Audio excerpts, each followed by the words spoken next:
Shalom. Shalom.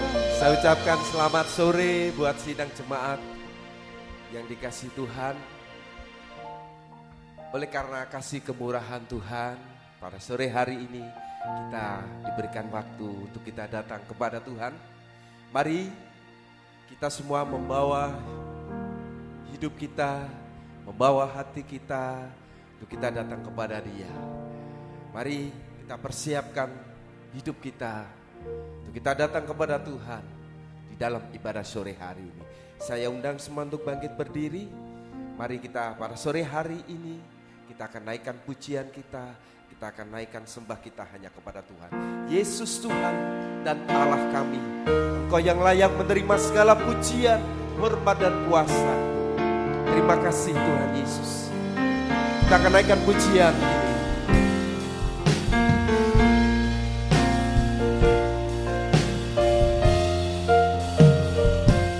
Yesus Tuhan dan Allah kami,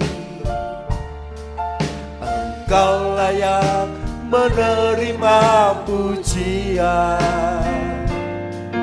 hormat dan kuasa, sebab Kau telah ciptakan segalanya. Oleh karena kehendak-Mu, semuanya itu telah ada dan diciptakan untuk kemuliaan-Mu. Terpujilah Tuhan.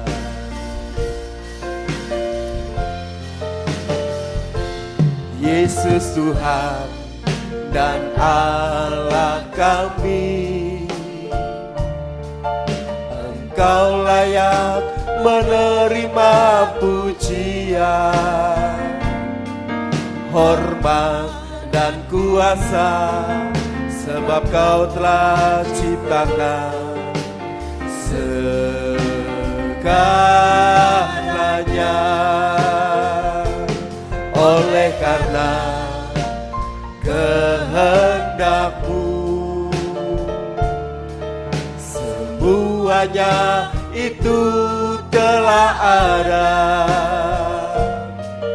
dan diciptakan untuk kemuliaan-Mu. Terpujilah Tuhan. Sana terpujilah Tuhan, terpujilah Tuhan Yesus. Sana terpujilah Tuhan, terpujilah Tuhan Yesus Tuhan dan Allah kami. Haleluya. Yesus Tuhan dan Allah kami, Engkau layak menerima pujian, hormat dan kuasa, sebab Kau telah ciptakan segalanya.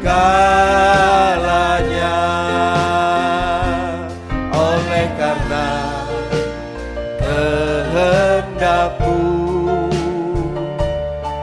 semuanya itu telah ada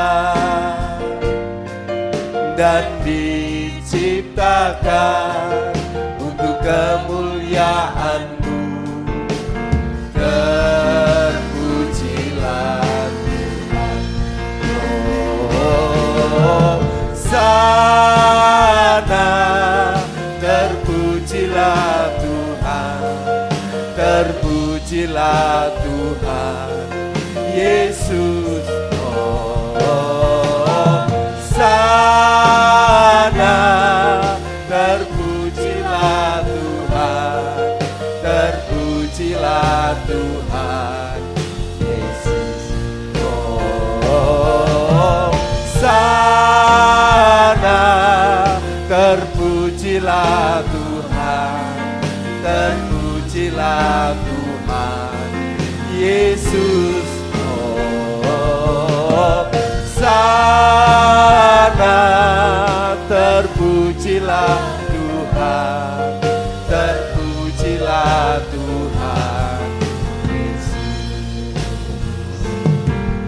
terpujilah Tuhan Yesus. Terpujilah Tuhan Yesus. Haleluya, haleluya. Biar segala hormat dan kuasa dan pujian hanya untuk Engkau Tuhan. Di sore hari ini Tuhan, hanya Engkau yang kami muliakan dan kami tinggikan. Biar melalui segenap persembahan kami, biar melalui segenap pujian kami, biar melalui sembah kami, Engkau yang kami tinggikan, Engkau yang layak menerima semuanya ini Tuhan. Terima kasih, terpujilah nama-Mu Tuhan. Kami sidang jemaat-Mu Tuhan sore hari ini datang kepada Engkau Tuhan di dalam ibadah. Kiranya Tuhan, Engkau sendiri yang memimpin kami, Engkau yang mengurapi hidup kami dengan kuasa Roh Kudus-Mu Tuhan. Engkau yang memberikan sukacita surgawi dalam hidup kami. Terima kasih Bapa, Engkau yang memimpin ibadah kami di sore hari ini Tuhan. Dari awal sampai selesainya Tuhan, Engkau memakai setiap para pelayan-pelayan-Mu Tuhan yang sudah Engkau persiapkan dan Kau pakai di sore hari ini. Khususnya hamba-Mu yang menyampaikan firman-Mu Tuhan. Biar dengan kuat kuasa urapan Roh Kudus-Mu Tuhan, Kau pakai hamba-Mu ini untuk menjadi saluran berkat buat hidup kami. Untuk kami bisa mengerti akan kehendak dan rencana-Mu dalam hidup kami. Terima kasih Tuhan. Kami sidang jemaat-Mu yang mendengar Tuhan, boleh mendapatkan kekuatan yang dari-Mu. Terima kasih Bapa. Terima kasih Tuhan. Biar Engkau Tuhan yang memimpin kami. Segala kuasa-kuasa yang hendak mencuri setiap perhatian kami Tuhan, biar kami berseru dengan nama yang penuh kuasa. Dalam nama Tuhan Yesus, Kau patahkan segala kuasa-kuasa itu. Dan kuasa darah-Mu, darah Yesus yang berkuasa atas hidup kami. Dan urapan Roh Kudus-Mu mengurapi kami. Terima kasih Bapa, biar kami pada sore hari ini penuh dengan sukacita, sukacita surgawi yang dari-Mu Tuhan. Kau memimpin kami, ibadah kami dari awal sampai selesai. Dalam nama Tuhan Yesus Kristus kami berdoa dan mengucap syukur. Haleluya, haleluya, amin. Silakan duduk kembali sidang jemaat yang dikasihi Tuhan. Mari bersama-sama pada sore hari ini kita mempersembahkan segenap hidup kita hanya untuk kebesaran dan kemuliaan nama Tuhan. Jangan lelah bekerja di ladangnya Tuhan. Biar Roh Kudus yang memberi kekuatan atas hidup kita. Roh Kudus yang mengurap di setiap hidup kita. Jangan lelah bekerja di ladangnya Tuhan. Haleluya. Jangan lelah bekerja di ladangnya Tuhan. Roh Kudus yang beri kekuatan, yang mengajar dan menopang. Tiada lelah bekerja bersama-Mu Tuhan, yang selalu mencukupkan. Sekali lagi, jangan lelah bekerja di ladangnya Tuhan. Jangan lelah bekerja di ladangnya Tuhan. Roh Kudus yang beri kekuatan, yang mengajar dan menopang. Tiada lelah. Mari bersama kita bangkit berdiri. Bekerja bersama-Mu Tuhan, yang selalu mencukupkan akan segalanya. Ratakan tanah bergelombang, timbunlah tanah yang berubah, menjadi siap dibangun di atas dasar iman. Ratakan tanah bergelombang, timbunlah tanah yang berubah, menjadi siap dibangun di atas dasar ini. Jangan lelah bekerja di ladangnya Tuhan. Haleluya. Lelah bekerja di ladangnya Tuhan. Roh Kudus yang beri kekuatan, yang mengajar dan menopang. Haleluya. Tiada lelah bekerja bersama-Mu Tuhan, yang selalu mencukupkan. Sekali lagi dengan iman, jangan lelah bekerja di ladangnya Tuhan. Jangan lelah bekerja di ladangnya Tuhan. Haleluya. Roh Kudus Yang beri kekuatan, yang mengajar dan menopang. Tiada lelah bekerja bersamamu Tuhan, yang selalu mencukupkan akan segalanya. Ratakan tanah bergelombang, timbunlah tanah yang berlubang, menjadi siap dibangun di atas dasar iman. Ratakan tanah bergelombang, timbunlah tanah yang berlubang, menjadi siap dibangun di atas. Ratakan tanah bergelombang, ratakan tanah bergelombang, timbunlah tanah yang berlubang, menjadi siap dibangun di atas dasar iman. Ratakan tanah bergelombang, timbunlah tanah yang berlubang, menjadi siap dibangun di atas dasar. Sekali lagi, jangan lelah bekerja di ladangnya Tuhan. Jangan lelah bekerja di ladangnya Tuhan.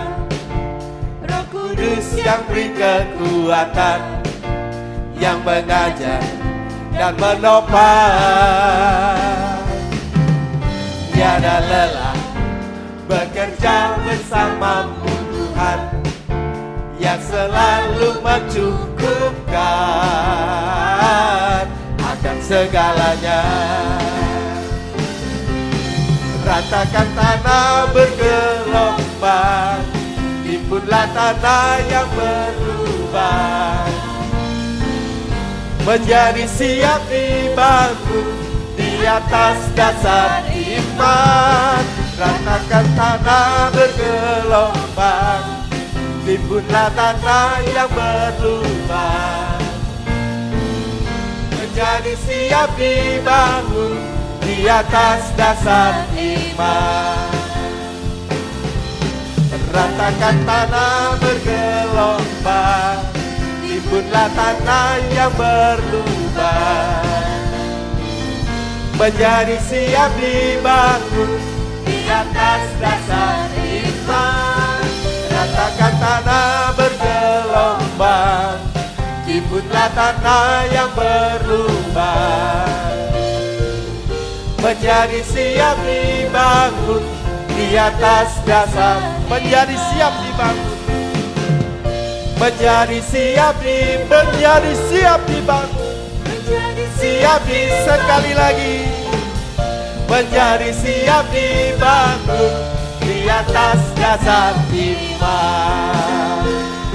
Haleluya, puji nama Tuhan. Haleluya, haleluya.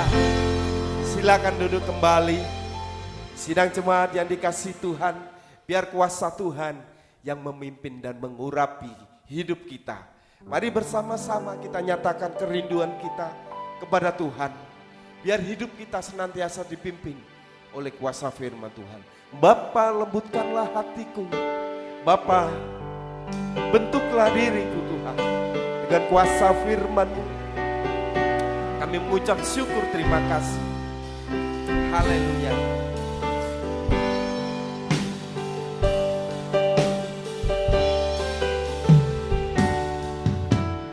Bapa, lembutkanlah hatiku untuk dapat lebih mengasihi-Mu. Bapa, bentuklah diriku untuk dapat menjadi saksi dan mengerti rencana-Mu di dalam hidupku. Jadikan aku semakin indah di hadapanmu. Terima kasih Yesusku, terima kasih Yesusku. Puji syukur hanya bagi Tuhanku. Terima kasih Yesusku, terima kasih Yesusku. Puji syukur hanya bagi Tuhanku. Bapa, lembutkanlah hatiku. Bapa, lembutkanlah hatiku untuk dapat lebih mengasihimu. Bapa, bentuklah diriku untuk dapat menjadi saksimu dan mengerti rencanamu di dalam hidupku. Jadikan aku semakin indah di hadapanmu. Mari sidang jemaat saya menunduk pangit berdiri. Kasih Yesusku, terima kasih Yesusku. Puji syukur hanya bagi Tuhanku. Terima kasih Yesusku, terima kasih Yesusku. Puji syukur hanya bagi Tuhanku. Terima kasih Yesusku, terima kasih Yesusku. Puji syukur hanya bagi Tuhanku. Terima kasih Yesusku, terima kasih Yesusku. Puji syukur hanya bagi Tuhanku. Terima kasih Yesusku, terima kasih Yesusku. Puji syukur hanya bagi Tuhanku.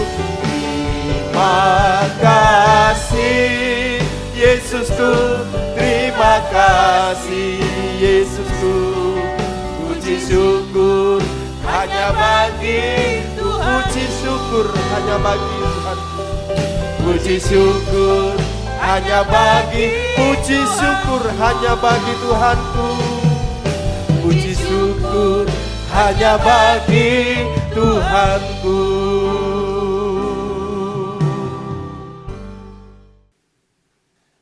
Terima kasih Tuhan, kami datang kepadamu saat ini. Biarlah Tuhan menyatakan firman-Mu di tengah kami yang bisa menyucikan, mengubahkan kami, melembutkan hati kami, supaya sungguh-sungguh hidup kami makin berkenan kepadamu sampai kepada kesempurnaan Tuhan. Bukakan firman-Mu bagi kami dan urapi kami semua dengan kuat kuasa Roh-Mu yang suci. Mulai hamba mampu menyampaikan firman dengan jelas, dengan benar dan murni sesuai kehendak-Mu, dengan kasih sayang-Mu. Biarlah firman-Mu sungguh-sungguh jawaban atas hidup kami. Dan urapi pula sidang jemaat di Mojokerto dengan urapan yang sama, mampu mendengar, mengerti, percaya yakin akan firman, bahkan mampu mempraktekkan firman-Mu dalam setiap hidup kami. Sehingga sungguh nyata saat ini firman dan perjamuan suci adalah jamahan tangan Tuhan atas hidup kami. Oh, mujizat pasti terjadi, penyucian, pembaruan hidup, pertolongan ajaib dari Tuhan, kebahagiaan surga kami rasakan sampai kepada kesempurnaan Tuhan. Terima kasih Tuhan tidak pernah menipu kami semua. Segala kuasa iblis setan masih coba mengganggu, merintangi lewat roh ngantuk, roh najis, keras hati, main-main. Kami usirkan semua dalam nama Yesus, pergi. Darah Yesus yang berkuasa. Tuhan tolong kami, Tuhan berkemurahan bagi kami semua. Dalam nama Tuhan Yesus Kristus kami sudah berdoa mohon kemurahan-Mu. Haleluya. Amin. Silakan duduk kembali. salam sejahtera dalam kasih sayangnya Tuhan kita Yesus Kristus. Selamat mendengarkan firman Tuhan. Biarlah kasih Tuhan, bahagia Tuhan dilimpahkan di tengah kita sekalian. Kitab Wahyu pasal 18 ayat yang ke-21 sampai ayat yang ke-24. Wahyu 18 ayat 21 sampai 24. Babel tidak akan bangkit lagi. Dan seorang malaikat yang kuat mengangkat sebuah batu sebesar batu kilangan, lalu melemparkannya ke dalam laut, katanya, demikianlah Babel, kota besar itu, akan dilemparkan dengan keras ke bawah, dan ia tidak akan ditemukan lagi. Dan suara pemain-pemain kecapi, dan penyanyi-penyanyi, dan peniup-peniup seruling, dan sangkakala tidak akan kedengaran lagi di dalamnya. Dan seorang yang ahli dalam suatu kesenian tidak akan ditemukan lagi di dalammu. Dan suara kilangan tidak akan kedengaran lagi di dalammu. Dan cahaya lampu tidak akan bersinar lagi di dalammu. Suara mempelai laki-laki dan pengantin perempuan tidak akan kedengaran lagi di dalammu. Karena pedagang-pedagangmu adalah pembesar di bumi, oleh ilmu sihirmu semua bangsa disesatkan. Dan di dalamnya terdapat darah nabi-nabi dan orang-orang kudus, dan darah semua orang yang dibunuh di bumi. Puji Tuhan. Jadi ayat 21, Babel tidak akan bangkit lagi, tenggelam untuk selamanya. Ayat 22, keadaan Babel yang pertama, tanpa suara.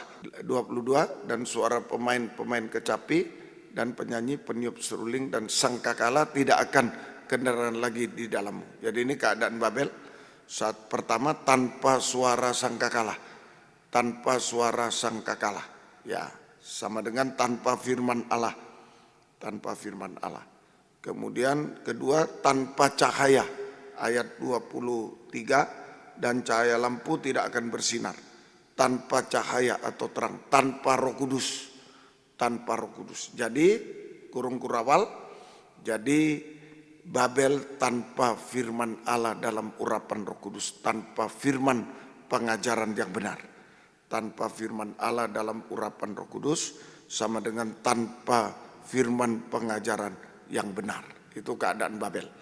Ya, akibatnya ayat 24, karena tidak ada pengajaran yang benar, berarti tidak ada penyucian, tidak ada pembaharuan. Akibatnya ayat 24. Dan di dalamnya terdapat darah nabi-nabi dan orang-orang kudus, dan darah semua orang yang dibunuh di bumi. Jadi akibatnya pertama, terjadi pembunuhan nabi-nabi. Terjadi pembunuhan nabi-nabi. Itu menunjuk kepahitan hati, kebencian. Kepahitan hati sama dengan kebencian. Pembunuhan, kepahitan hati sama dengan kebencian tanpa alasan. Yang dibunuh nabi, yang dipakai Tuhan. Itu kebencian tanpa alasan. Nah, sehingga menolak firman pengajaran yang benar dan menerima ajaran sesat. Nah, Nabi itu menunjuk dosa, pengajaran yang benar, ditolak, dibunuh. Itu sama dengan menolak firman pengajaran benar dan menerima ajaran sesat. Itu pertama. Kedua, membunuh orang-orang kudus. Berarti tidak suka kesucian. Membunuh orang-orang kudus atau orang suci, berarti dia hidup dalam dosa kenajisan. Nah, itu sama dengan hidup dalam dosa kenajisan. Tadi membunuh nabi, kepahitan hati membunuh. Sehingga menolak firman pengajaran, benci pada firman pengajaran benar, menolak pengajaran benar dan menerima ajaran sesat. Kedua, membunuh orang kudus, orang suci, sama dengan hidup dalam dosa kenajisan. Dosa kenajisan. Kemudian satu lagi, membunuh semua orang. Ya, membunuh darah semua orang yang dibunuh, membunuh semua orang di bumi, sama dengan dosa kejahatan. Dosa kejahatan. Ya, itulah isinya Babel. Ya, Wahyu 18 ayat yang kedua. Nah, ini isi Babel. Jadi dari kenajisan, kejahatan, kepahitan hati, kebencian. Itu. Nah, itulah gambaran orang keras hati, batu kilangan tadi. Dan ia berseru, dengan suara yang kuat katanya, sudah rubuh Babel kota besar itu, dan ia telah menjadi tempat kediaman kejahatan, dosa kejahatan, tempat bersembunyi roh najis, dosa kenajisan, dan tempat bersembunyi segala burung yang najis yang dibenci, tempat kepahitan hati, kebencian. 3 itu tadi. Nah itu saudara ya. Jadi Babel saudara adalah tempat bersembunyinya kebencian, kepahitan hati, dosa kenajisan, dosa kejahatan. Nah itu sama dengan batu kilangan, keras hati. Babel tempat bersembunyi dosa kejahatan, kenajisan, kebencian, kepahitan hati. Itu gambaran orang yang keras hati. Batu kilangan, gambaran dari orang yang keras hati atau batu kilangan, sehingga ditenggelamkan ke dalam laut binasa selama-lamanya. Nah, itu Babel. Ya, jadi tempat bersembunyinya dosa kejahatan, kenajisan, kepahitan, kebencian, itu gambaran orang yang keras hati, sekeras batu kilangan, sehingga ditenggelamkan ke dalam laut, ya, dan binasa selamanya di lautan api belerang. Binasa selamanya di lautan api belerang. Nah, Tuhan tolong kita semua. Jalan keluar. Nah, ini keras hati menolak pengajaran benar itu. Ya, orang yang keras hati tadi menolak pengajaran benar, ditambah ya. Gambaran orang keras hati menolak firman pengajaran benar sama dengan batu kilangan yang hanya diisi jahat, najis, pahit terus itu sampai ditenggelamkan dalam laut, binasa dalam lautan api belerang, neraka selamanya. Jalan keluar, sikap kita terhadap firman pengajaran yang benar menentukan nasib kehidupan kita. Sikap kita terhadap pengajaran yang benar menentukan nasib kehidupan kita. Ya, menentukan nasib kehidupan kita. Yaitu, nah, kalau keras hati menolak firman pengajaran benar, maka akan binasa seperti Babel. Binasa seperti Babel, keras hati. Itu tanpa firman pengajaran benar, itu binasa seperti Babel. Tapi kalau melembut, tadi nyanyian terakhir, Bapak lembutkanlah hatiku.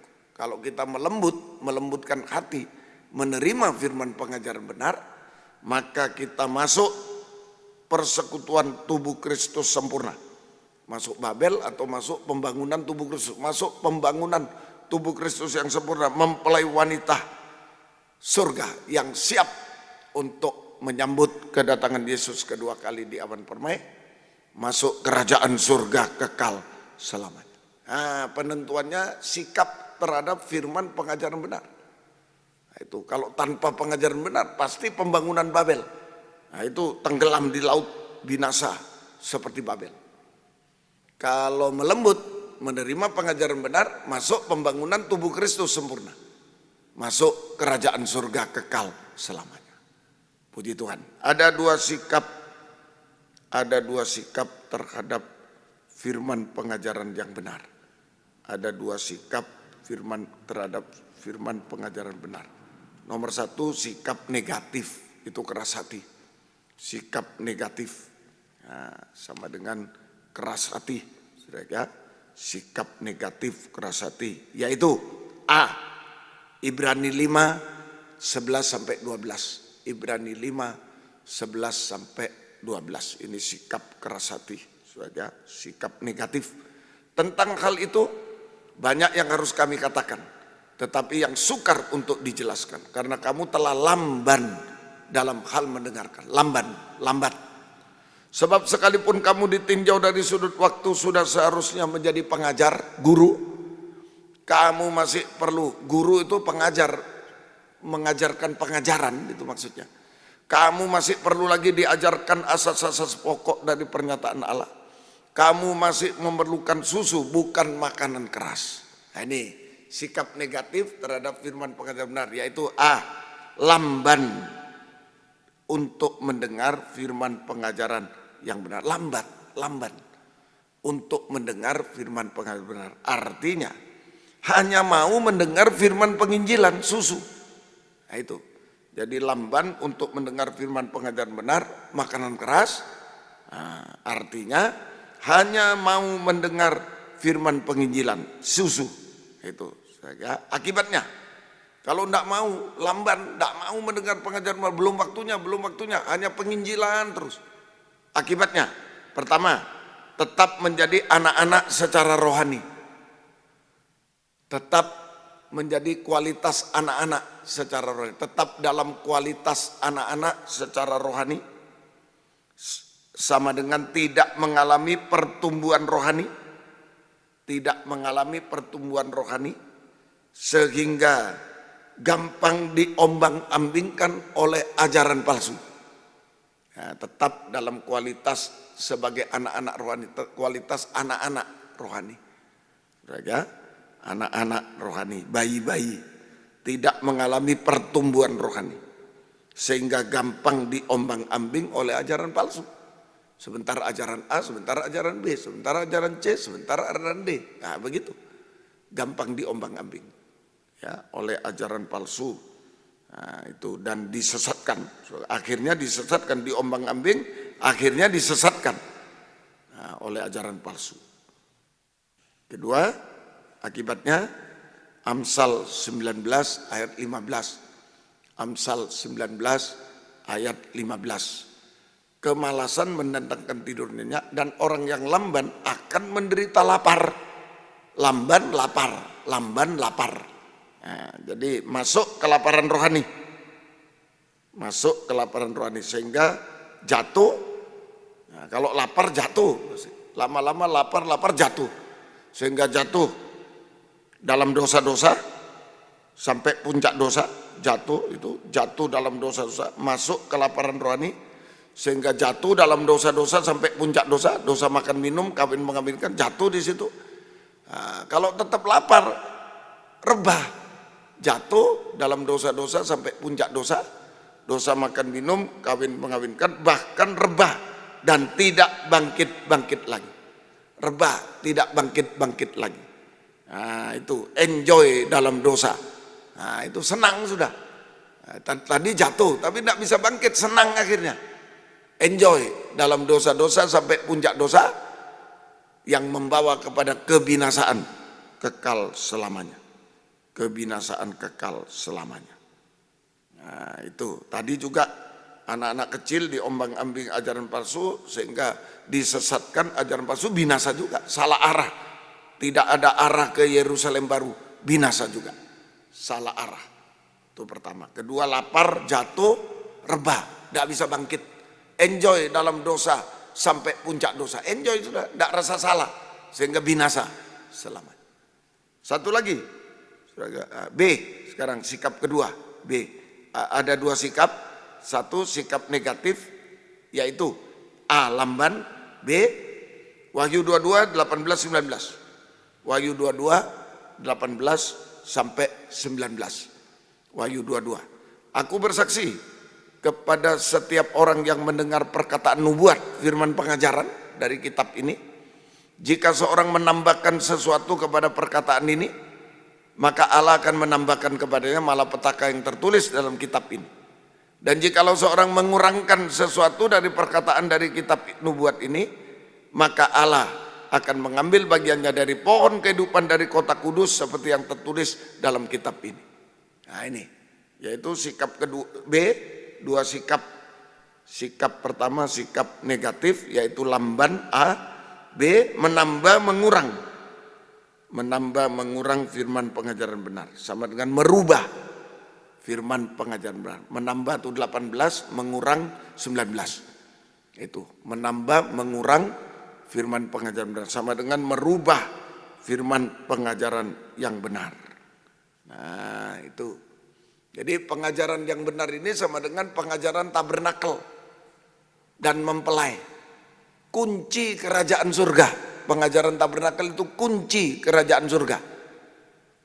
Kalau kunci ditambah, dikurang, tidak bisa terbuka pintunya. Mengerti ya? Jadi misalnya ada kunci, lalu kita tambah lagi pentil satu, tidak bisa terbuka kuncinya, pintunya. Kalau kita ada pendilnya kita hilangkan, tidak bisa terbuka pintunya. Nah itu akibatnya. Menambah mengurang firman pengajaran benar. Menambah mengurang pengajaran tabernakel, kunci kerajaan surga. Nah, sehingga pintu kerajaan surga tidak bisa terbuka. Pintu kerajaan surga tidak bisa terbuka. Tidak ada pembukaan rahasia firman. Tidak ada. Pintu kerajaan surga tidak bisa terbuka. Tidak ada pembukaan rahasia firman. Tidak ada berkat-berkat surga. Tidak ada semua. Nah itu karena kuncinya dirubah. Pintu surga tidak terbuka. Tidak ada firman. Tidak ada berkat Tuhan. Tidak ada semua. Mengerti? Nah, jadi jangan sampai menambah mengurang. Jangan lamban. Ayo terima firman sekarang juga. Pengajaran harus terima. Kalau tidak seperti anak-anak rohani. Gampang diombang-ambing sana sini, akhirnya salah arah. Yang kedua lapar nanti, lapar. Kalau orang sudah dewasa suruh minum susu terus, sebentar lagi lapar, kerja lapar langsung, jatuh, rebah, tidak bisa masuk surga. Kedua, jangan menambah mengurang, jangan merubah kunci. Pengajaran tabernakel itu kunci kerajaan surga. Kalau kunci dirubah, pintu surga tidak terbuka, tidak ada pembukaan rahasia firman, tidak ada berkat Tuhan, tidak dicurahkan, tutup, surga tutup, tidak ada. Nah itu Amsal 30 ayat 5 sampai 6. Amsal 30 ayat 5 sampai ayat 6. Nah, mari Amsal 30. Semua firman Allah adalah murni. Ia adalah perisai bagi orang yang berlindung kepada firman yang benar menjadi perisai. Jangan menambah supaya engkau jangan ditegurnya dan dianggap pendusta. Nah, jadi kalau kita menambah mengurangi firman pengajaran benar, maka kita menjadi pendusta seperti setan. Tidak ada perisai, tidak ada perisai firman pengajaran yang benar, tidak ada perisai firman pengajaran yang benar.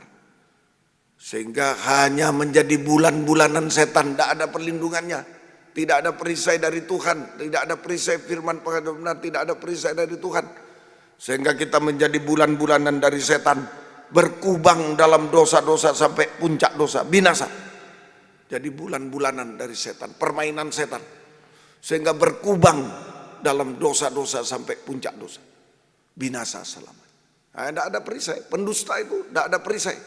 Seperti setan dia, tidak ada perisai dari Tuhan, tidak ada perisai dari pengajaran benar. Menjadi bulan-bulan temannya setan, jadi bulan-bulanan dari setan, permainan setan, sampai berkubang dalam dosa-dosa, bahkan puncak dosa, dosa makan minum, merokok senang dia, berkubang, tidak bisa bertobat lagi, binasa selama. Nah, itu C. Satu lagi Yohanes 6 60 sampai 61 dan 66. Ini sikap negatif terhadap pengajaran benar. A. Lamban, tetap anak-anak rohani diombang-ambing. B. Kemudian lapar, kelaparan jatuh, kemudian rebah, tidak bangkit lagi. Kemudian B. Menambah mengurang, itu sebagai pendusta, tidak ada perisai, bulan-bulanan setan. C. Yohanes 6 60 sampai 61 dan 66. Sesudah mendengar semuanya itu, banyak dari murid-murid Yesus yang berkata, perkataan ini keras, siapa yang sanggup mendengarnya? Yesus yang dalam hatinya tahu bahwa murid-murid bersungut-sungut tentang hal itu, berkata kepada mereka, adakah perkataan itu menggoncangkan imanmu? Mulai dari waktu itu banyak murid-muridnya mengundurkan diri dan tidak lagi mengikuti dia. Jadi sikap C, sikap negatif itu bersungut-sungut terhadap firman pengajaran benar. Bersungut-sungut terhadap firman pengajaran yang benar sama dengan akhirnya menolak. Bersungut, ngomel, akhirnya menolak firman pengajaran benar, menolak Yesus. Menolak firman pengajaran benar sama dengan menolak Yesus. Mengundurkan diri dan tidak lagi mengikut Yesus, pengajaran yang benar. Mengundurkan diri dan tidak lagi mengikut Yesus atau firman pengajaran benar, tapi mengikut ajaran palsu, mengikuti setan, mengikuti diri sendiri, bahkan mengikuti setan. sampai binasa selamanya.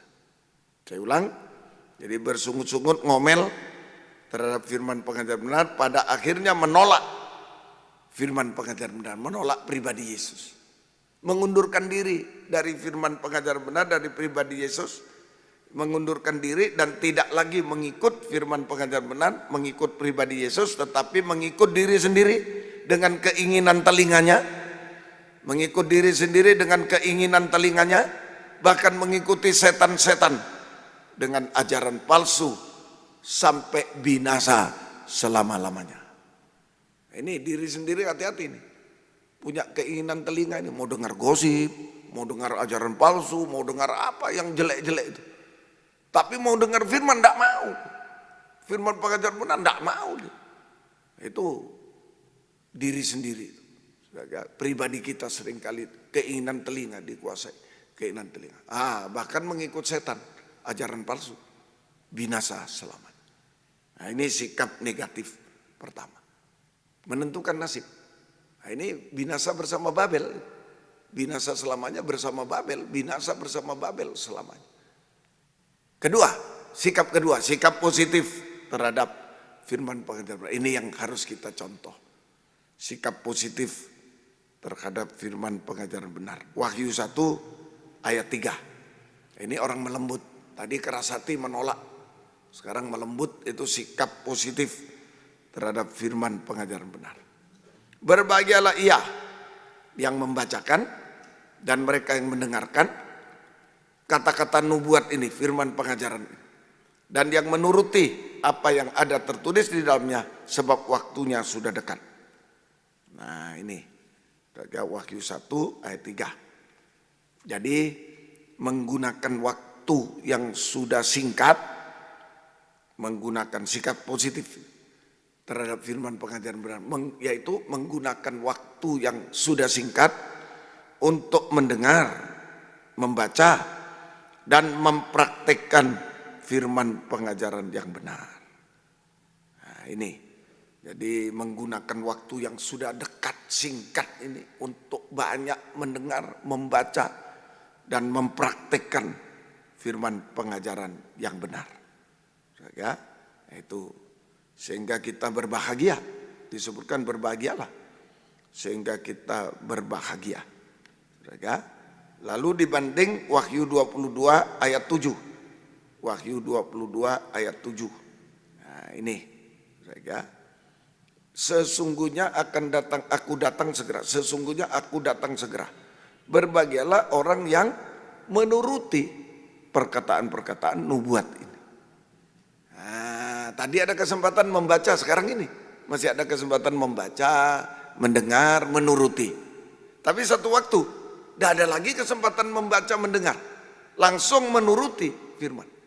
Nah, ini jadi suatu waktu di akhir zaman, maka tidak ada kesempatan lagi untuk mendengar dan membaca firman pengajaran benar. Suatu waktu pada akhir zaman, maka tidak ada lagi kesempatan,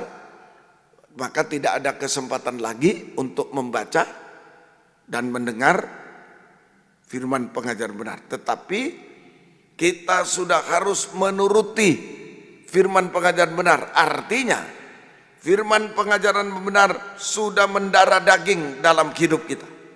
Kita harus sudah menuruti firman pengajaran benar, artinya firman pengajaran benar sudah mendarah daging dalam kehidupan kita. Sudah mendarah daging dalam kehidupan kita. Ya, semoga kita bisa mengerti ini. Mendarah daging semua. Nah, mari. Sekarang masih ada kesempatan mendengar, baca, sampai menuruti. Satu waktu sudah tidak ada lagi waktu membaca, mendengar. Hanya menuruti. Firman sudah mendarah daging dalam hidup kita. Kegunaan firman pengajaran benar yang sudah dipraktekkan.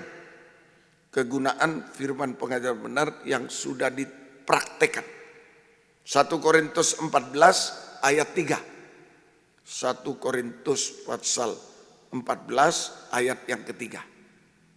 Tetapi siapa yang bernubuat menyampaikan firman pengajaran, ia berkata-kata kepada manusia. Ia membangun menasehati, dan menghibur. Nah ini. Jadi kalau firman pengajaran yang benar dipraktekkan, dia bisa menghibur, menasehati, membangun. Menghibur dulu. Nah ini. Jadi kegunaan firman pengajaran yang benar yang dipraktekkan. Pertama, menghibur. Menghibur sama dengan memberi kekuatan ekstra. Menghibur sama dengan memberi kekuatan ekstra. Sehingga kita sabar dalam penderitaan bersama Yesus. Sabar dalam penderitaan bersama Yesus. Ya, tidak bersungut, tidak mengomel, tapi berbahagia dan mengucap syukur selalu kepada Tuhan. Sabar. Nah itu saudara, kekuatan ekstra, sabar dalam penderitaan. Ya, sabar dalam penderitaan. Sabar dalam menunggu waktu Tuhan. Sabar itu kekuatan ekstra untuk sabar dalam menunggu waktu Tuhan. Artinya tidak mengambil jalan sendiri di luar firman pengajaran yang benar. Sabar dalam penderitaan tadi, tidak bersungut, ya, tidak mengomel. Nah itu sabar dalam penderitaan. Tidak bersungut, tidak mengomel, tapi berbahagia dan mengucap syukur selalu kepada Tuhan. Sabar dalam menunggu waktu Tuhan. Nah itu kekuatan ekstra, itu penghiburan. Sehingga kita tidak mencari jalan sendiri di luar Alkitab, di luar firman pengajaran yang benar. Tetap menunggu kehendak Tuhan. Tetap menunggu kuasa Tuhan. Nah, itu. Nah, tidak mencari jalan sendiri di luar firman pengajaran benar. Wah itu jatuh, hancur. Tapi kita tetap menunggu kehendak Tuhan, tetap menunggu kuasa Tuhan. Nah ini penghiburan ini, kekuatan dari Tuhan. Kalau mendengar firman terhibur, sabar dalam penderitaan, mengucap syukur, bahagia. Sabar dalam menunggu waktu Tuhan, tidak mengambil jalan sendiri, tetap menunggu kehendak Tuhan, tetap menunggu kuasa Tuhan. Wah, puji Tuhan. Yang kedua, menasehati. Tadi menasehati. Mazmur 73 ayat 24. Mazmur 73 ayat yang ke-24, menasehati. Mazmur 73 ayat 24. Dengan nasihatmu engkau menuntun aku, dan kemudian engkau mengangkat aku ke dalam kemuliaan. Nah, menasehati sama dengan tuntunan tangan Tuhan. Nah ini, firman pengajaran benar menasehati kita sama dengan tuntunan tangan Tuhan, supaya kita hidup benar dan suci, tidak berbuat dosa. Nah, itu nasihat sama dengan tuntunan tangan Tuhan, supaya kita tetap hidup benar, hidup suci, sama dengan tidak berbuat dosa. Tidak berbuat dosa. Nah, tuntunan tangan Tuhan, nasihat. Itu adalah nasihat sama dengan tuntunan tangan Tuhan. Nah, nasihat sama dengan jalan keluar dari segala masalah. Jalan keluar dari segala masalah dan jalan ke surga. Jalan ke surga terbuka bagi kita. Nah, itu saudara. Jadi kita jangan berbuat dosa. Dinasihati itu supaya hidup benar, hidup suci, tidak berbuat dosa, maka ada jalan terbuka bagi kita. Jalan saudara dari segala masalah, jalan keluar dari segala masalah, bahkan jalan ke surga pun terbuka bagi kita. Puji Tuhan. Ini saudara, kemudian ketiga, membangun. Tadi 1 Korintus 14 ayat 3, membangun. Ya, ini.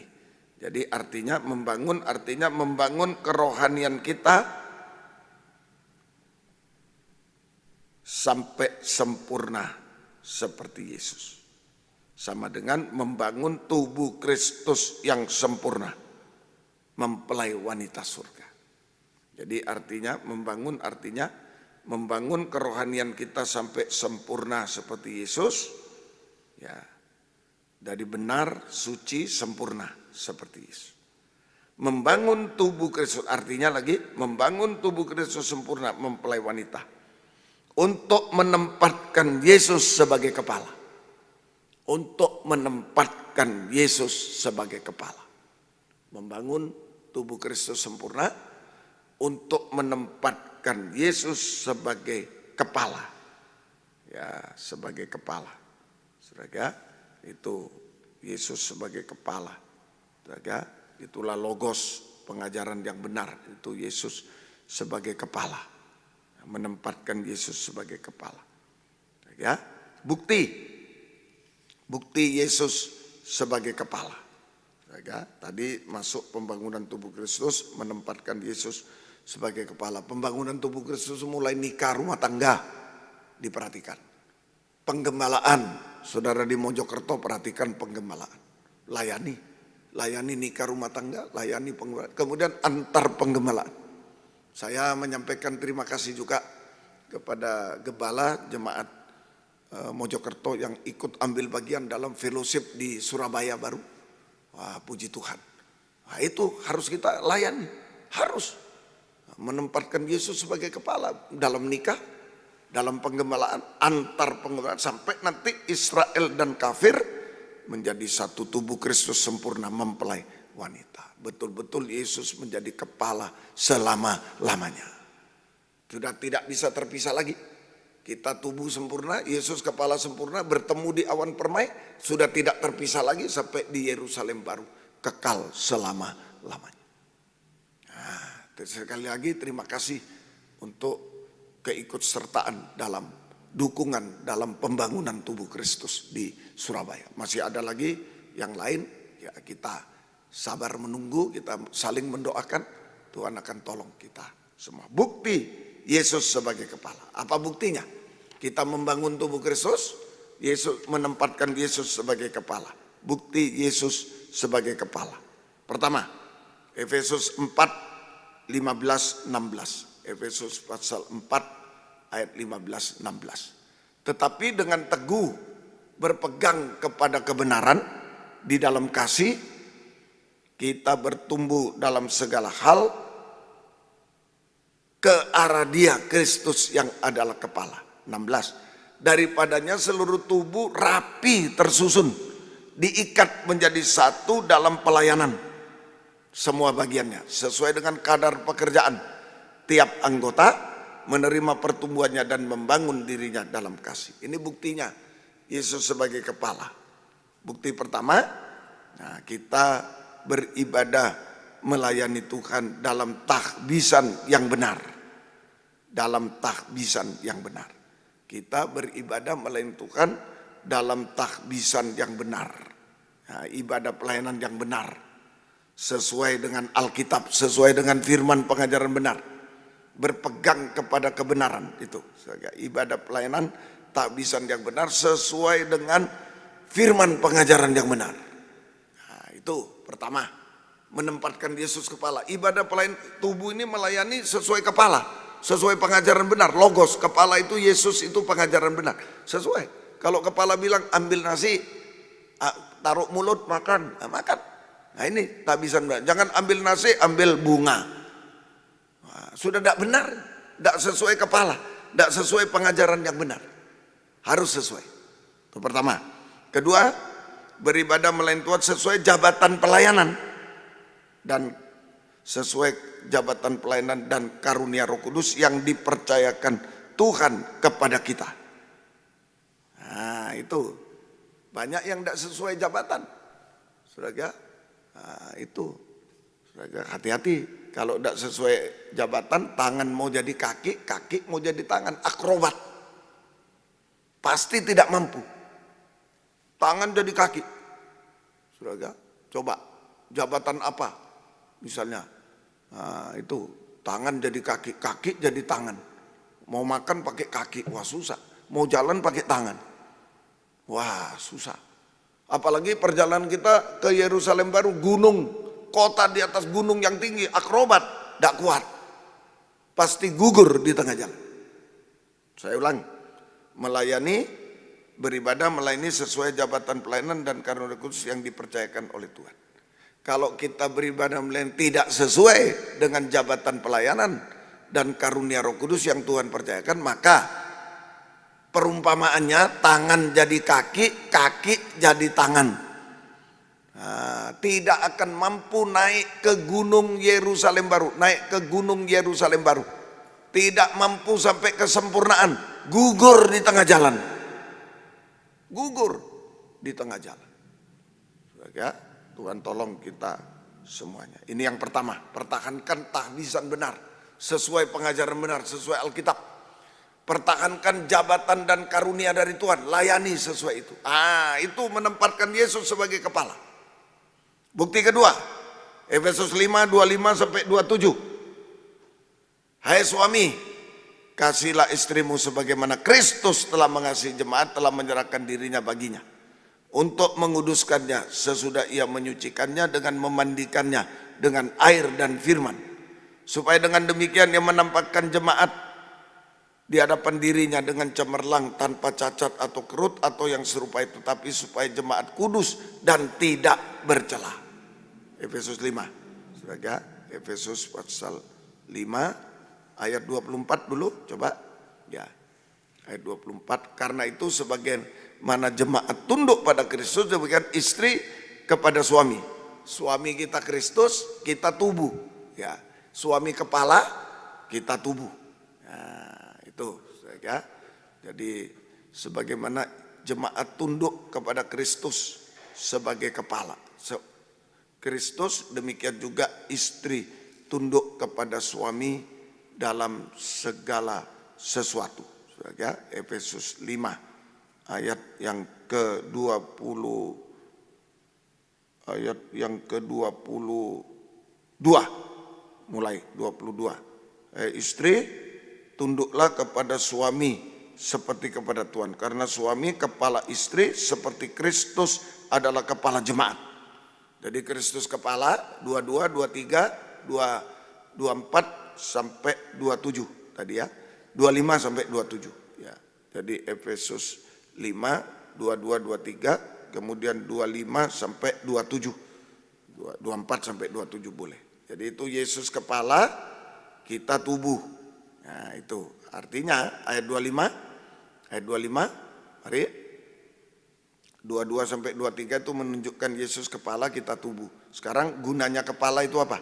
Hai suami, kasihlah istrimu sebagaimana Kristus kepala telah mengasihi jemaat, telah menyerahkan dirinya baginya untuk menguduskannya, menyucikannya dan memandikannya dengan air dan firman, supaya dengan demikian menempatkan jemaat di hadapan dirinya cemerlang, tanpa cacat, sempurna, tidak bercela, sempurna. Jadi saudara, kita mengalami penyucian. Ini bukti menempatkan Yesus sebagai kepala. Dia sebagai kepala, Yesus sebagai kepala.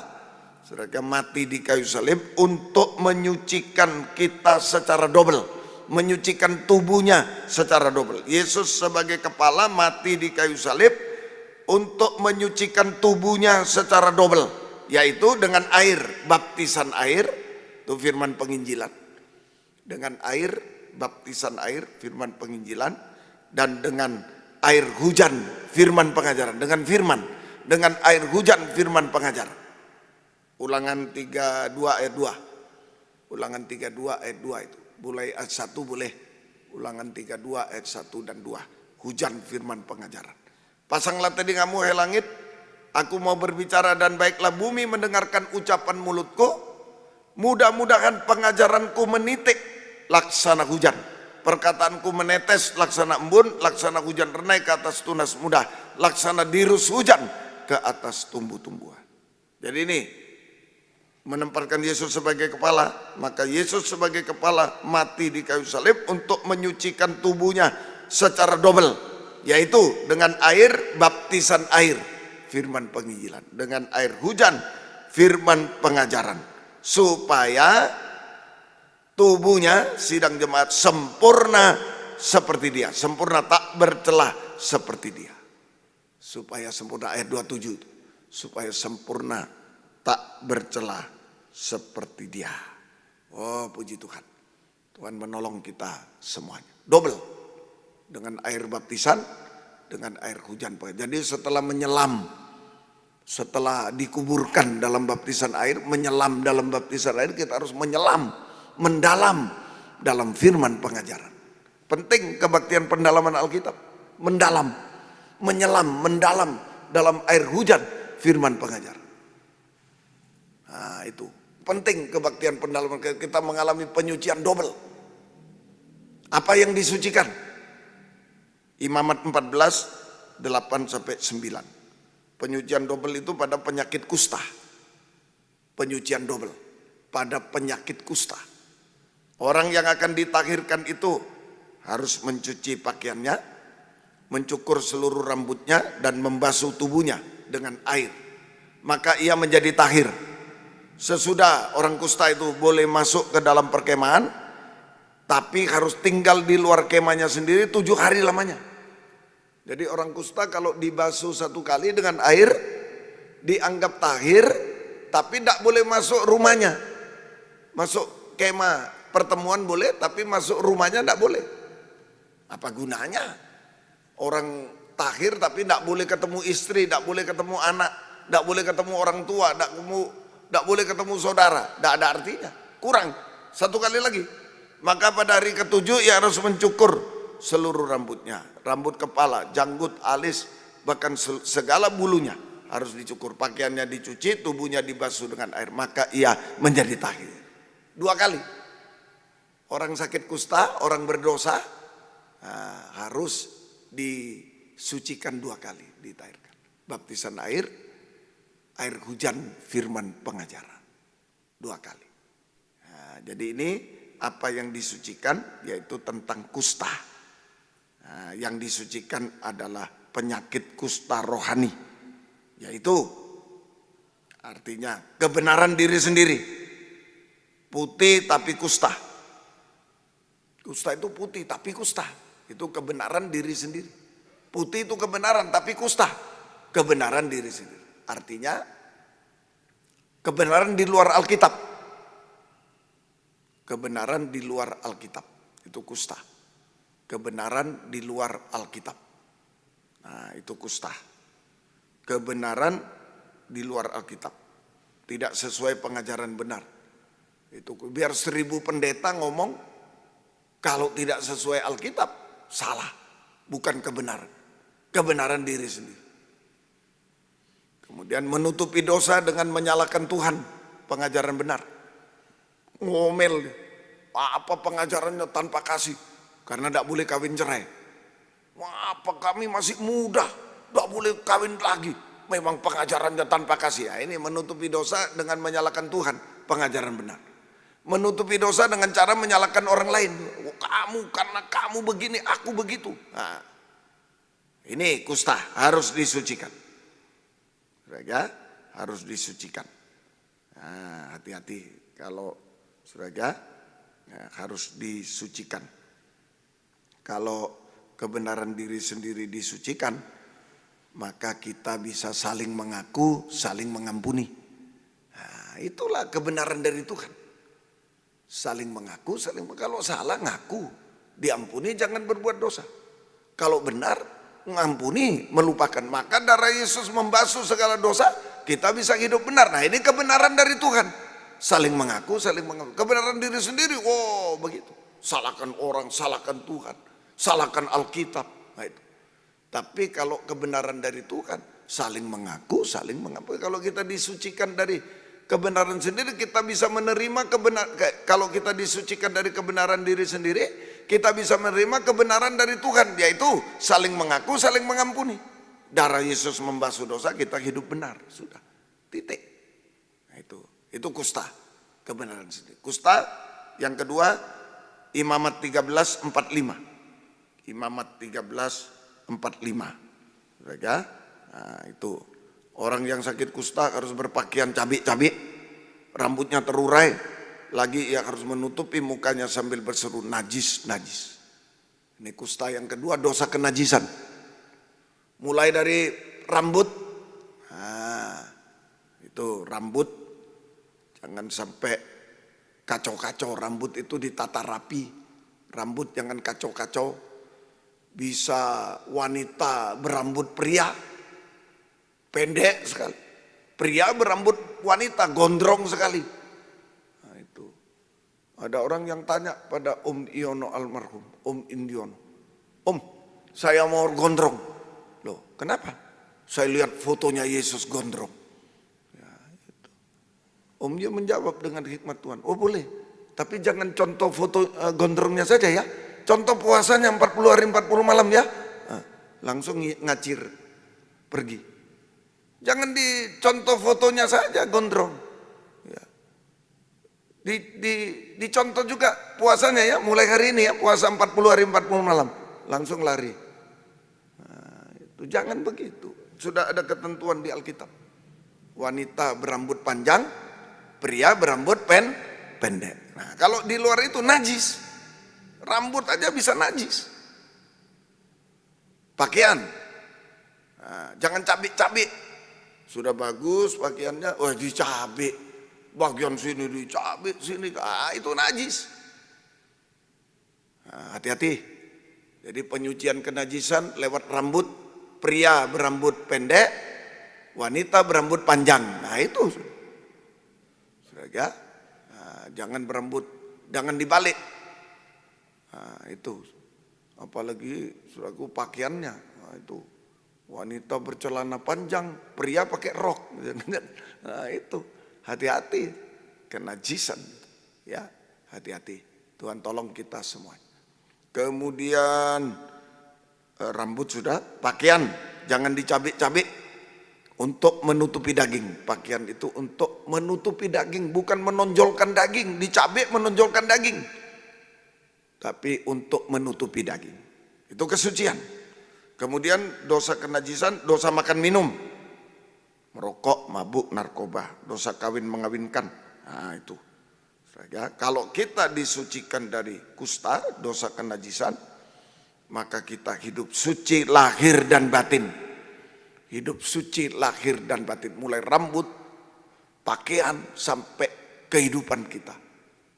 Kesucian luar dalam lahir batin. Nah itu saja.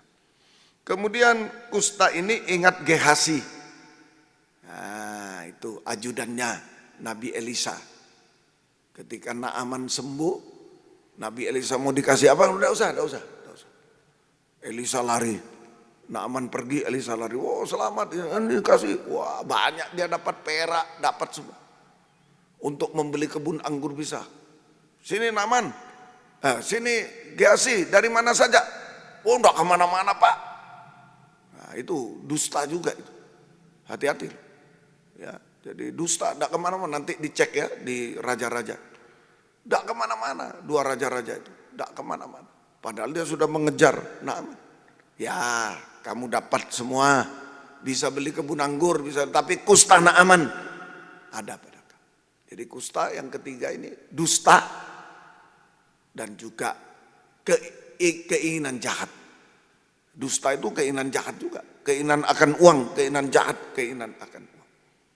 Nah itu dusta dan keinginan akan uang. Jadi tiga ini harus disucikan.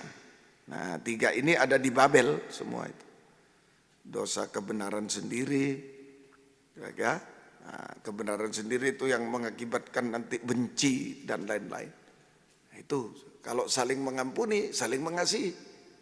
Kita hidup benar saling mengasihi. Tapi kalau saudaraku tadi itu kebenaran di luar Alkitab.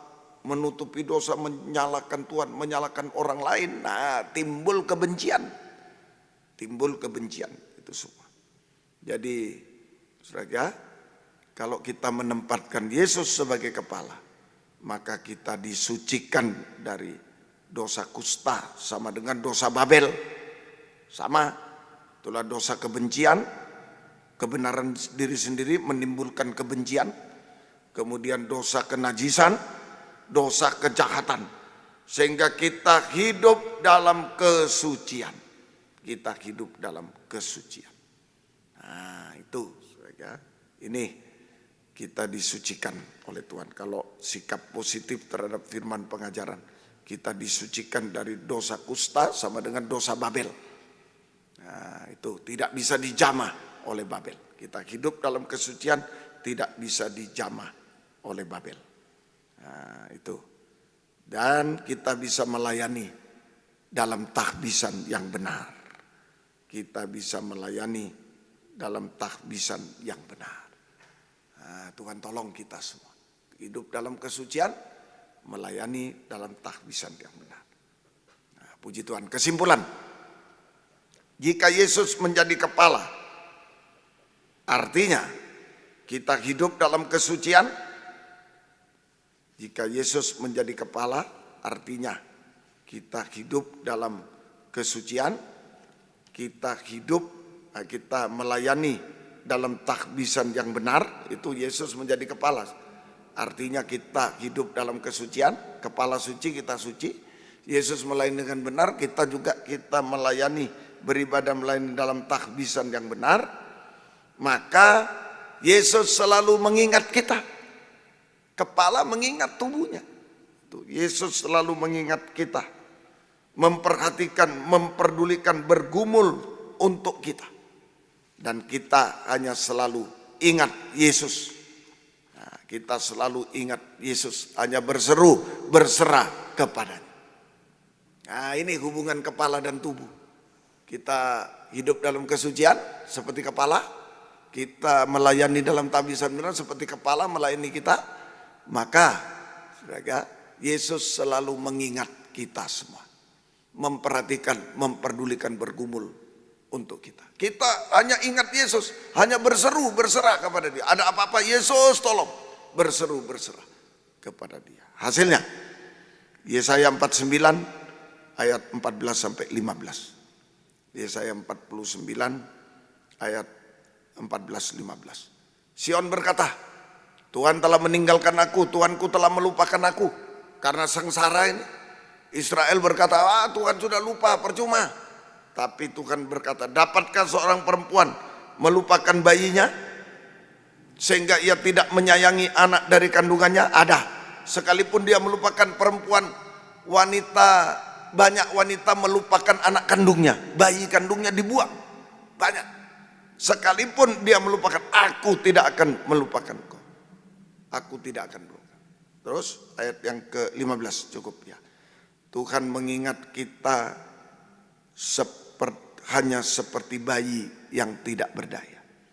Tuhan mengingat kita hanya sebagai bayi yang tidak berdaya. Maka Tuhan menggendong kita semuanya. Yesaya 46 ayat 3 sampai 4. Nah, ini Tuhan memperhatikan. Menggendong itu memperhatikan, memperdulikan, bergumul untuk kita semuanya. Dengarkan aku, hai kaum keturunan Yakub, hai semua orang yang masih tinggal dari keturunan Israel. Hai orang yang kudukung sejak dari kandungan, hai orang yang kujunjung sejak dari rahim. Sampai masa tuamu aku tetap dia, sampai masa putih rambutmu aku menggendong kamu. Aku telah melakukannya dan mau menanggung kamu terus. Aku mau memikul kamu dan menyelamatkan kamu. Nah ini, kalau Tuhan ingat, Tuhan mengingat kita hanya sebagai bayi yang tidak berdaya, maka Tuhan akan menggendong bayi-bayi itu, menggendong kita semua. Tuhan memperhatikan, memperdulikan, bergumul bagi kita. Sehingga atau hasilnya, saudara, pertama itu aku mau menanggung kamu terus. Tuhan pertama, Tuhan menggendong kita, memperhatikan, memperdulikan. Artinya Tuhan menanggung kita. Nah, Tuhan menanggung hidup mati kita. Tuhan bertanggung jawab. Menanggung sama dengan bertanggung jawab atas hidup mati kita. Secara jasmani. Secara jasmani. Dia pelihara kita. Di tengah kesulitan, di tengah penyakit-penyakit, di tengah bencana alam, sampai antikris berkuasa di bumi 3,5 tahun. Nah, dia gendong kita. Kalau bayi digendong kenyang terus. Dia memelihara kita. Yang kecil tak berdaya, di tengah kesulitan dunia, di tengah celaka marbahaya dunia, banyak gempa, banyak kecelakaan, di tengah penyakit-penyakit, di tengah kesulitan, semuanya. Sampai terakhir, sampai antikris berkuasa di bumi 3,5 tahun. Rohani, jasmani. Dia memelihara rohani kita juga.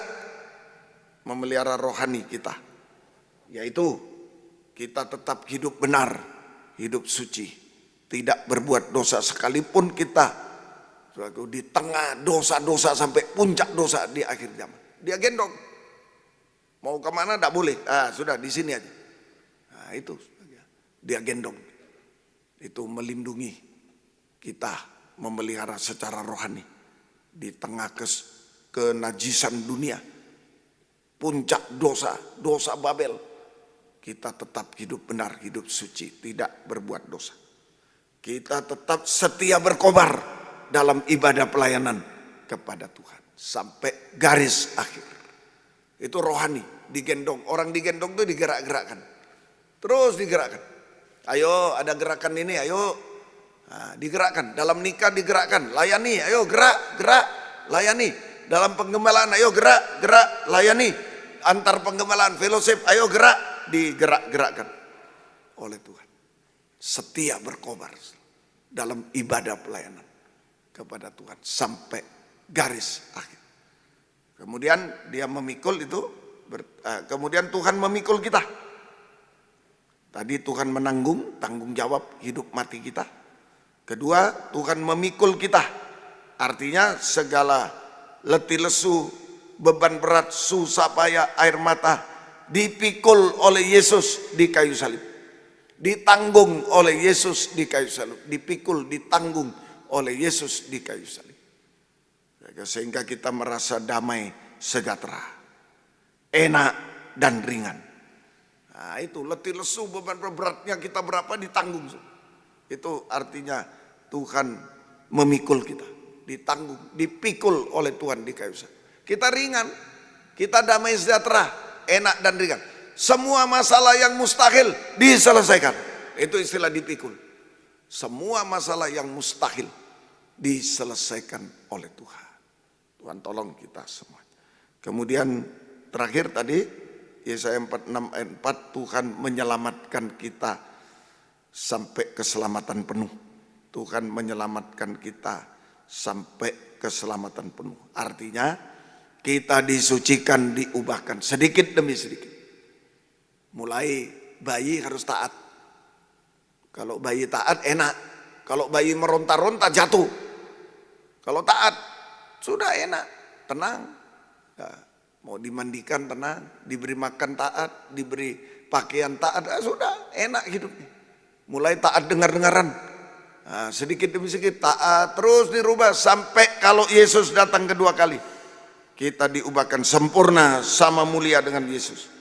Mempelai wanita yang siap menyambut kedatangannya kedua kali di awan permai. Sorak-sorai haleluya, perjamuan kawin anak domba. Firdaus 1000 tahun damai. Sampai Yerusalem baru kekal selamanya.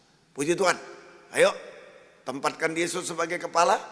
Dia memperhatikan kita. Kita mengingat. Dia mengingat kita. Memperhatikan, memperdulikan, bergumul. Kita mengingat dia juga. Kita hanya bayi-bayi digendong, dipikul, diselamatkan, disempurnakan oleh Tuhan. Tuhan memberkati kita semuanya. Mari kita bangkit berdiri. Kita akan menerima perjamuan suci. Allah peduli. Allah peduli. Nomor 1, kita bangkit berdiri bersama-sama. Serahkan semua kepada Tuhan. Haleluya. Banyak perkara yang tak dapat ku mengerti. Mengapakah harus terjadi di dalam kehidupan ini? Satu perkara yang ku simpan dalam hati, tiada sesuatu kan terjadi tanpa Allah peduli. Allah mengerti, yakin Allah peduli segala persoalan yang kita hadapi. Tak akan pernah dibiarkan Ku bergumul sendiri sebab Allah mengerti. Dengan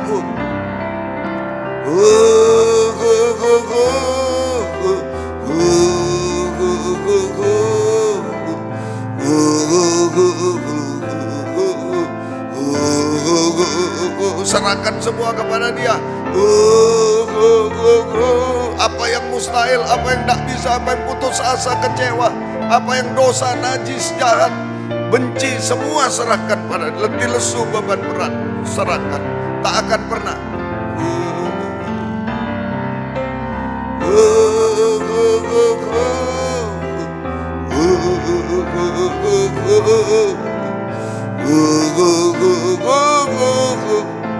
Sekali lagi, tak akan pernah. Ada yang mengangkat dua tangan, serahkan semua kepada Dia. Haleluya.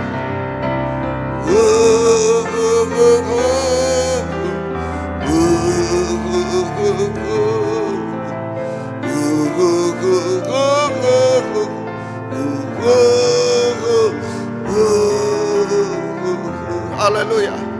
Oh, haleluya, haleluya Yesus, haleluya. Haleluya, kami tidak bisa apa-apa, bayi-bayi yang tak berdaya. Haleluya, kami serahkan dalam tangan belas kasih. Gendonglah kami Tuhan. Oh, haleluya. Ya masa Yesus. Haleluya Yesus. Haleluya Yesus. Haleluya.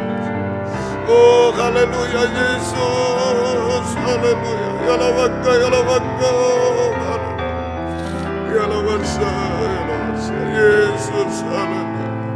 Yesus, haleluya, Yesus, haleluya. Engkau baik bagi kami, gendonglah kami, perhatikanlah kami.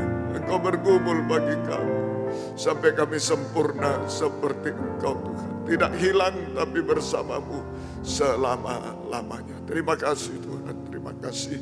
Engkau baik bagi kami semua. Turunkan tangan, terima kasih. Sekarang kami akan menerima perjamuan suci. Roti yang sudah disiapkan diberkati menjadi tubuh Kristus yang dipecah-pecahkan.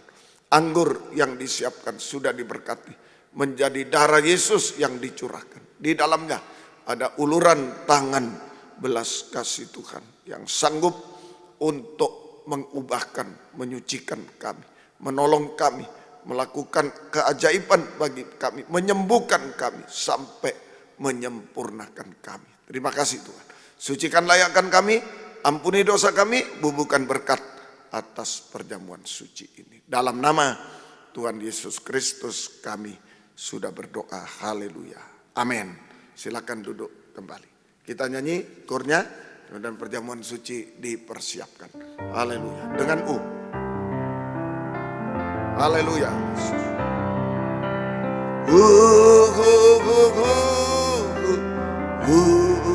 Letakkan di dada.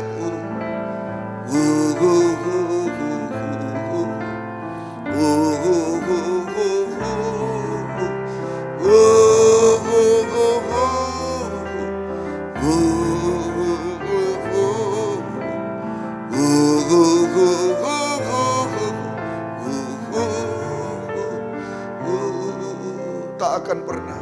Haleluya. Angkat tubuhnya di tangan kanan. Yakin.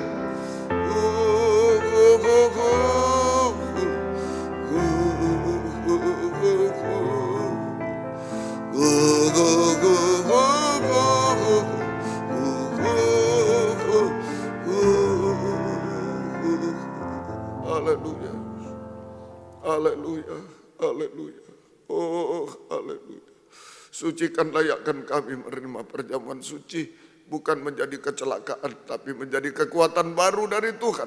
Pertolongan ajaib Tuhan, sampai kesempurnaan Tuhan. Terima kasih Tuhan, terima kasih. Dengarkan firman, sebab apa yang telah kuteruskan kepadamu telah kuterima dari Tuhan, yaitu bahwa Tuhan Yesus pada malam waktu ia diserahkan mengambil roti, dan sesudah itu ia mengucap syukur atasnya. Ia memecah-mecahkannya dan berkata, inilah tubuhku yang diserahkan bagi kamu. Perbuatlah ini menjadi peringatan akan aku. Kita makan bersama-sama dalam nama Tuhan Yesus Kristus.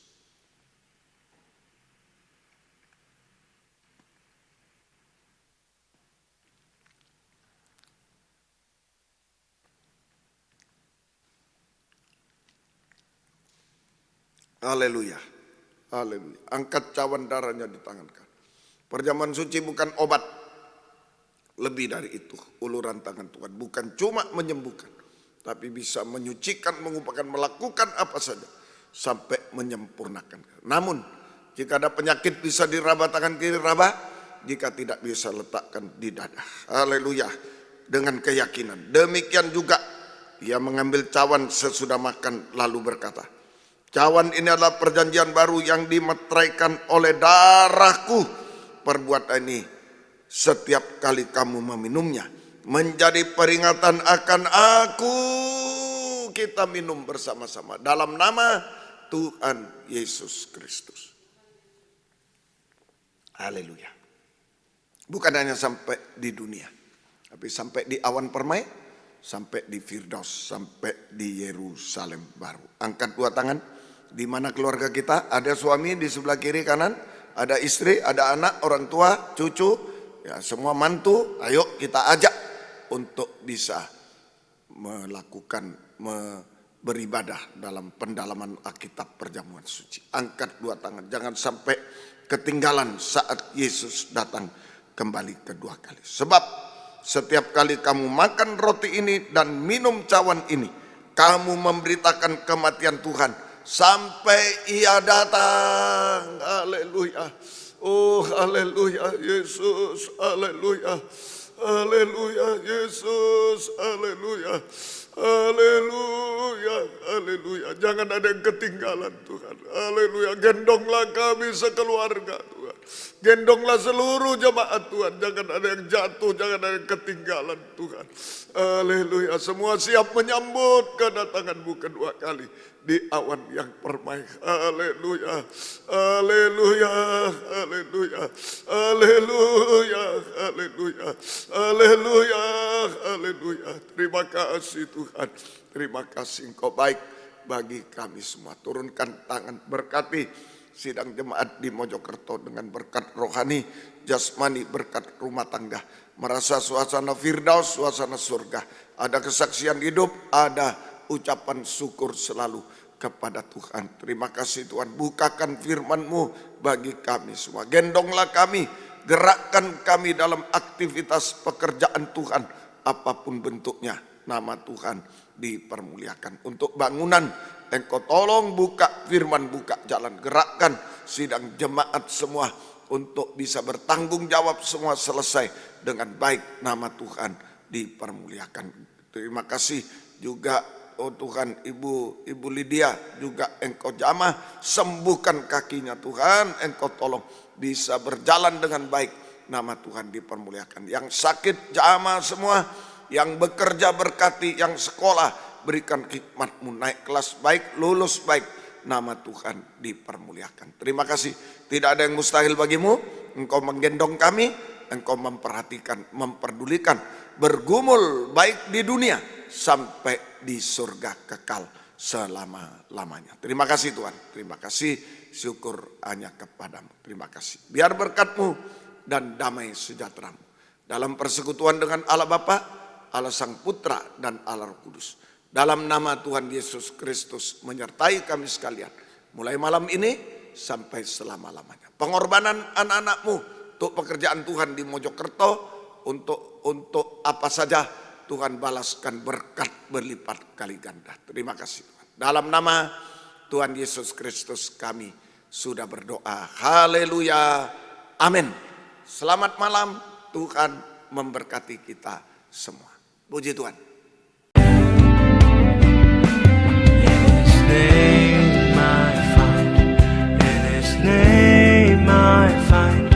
In His name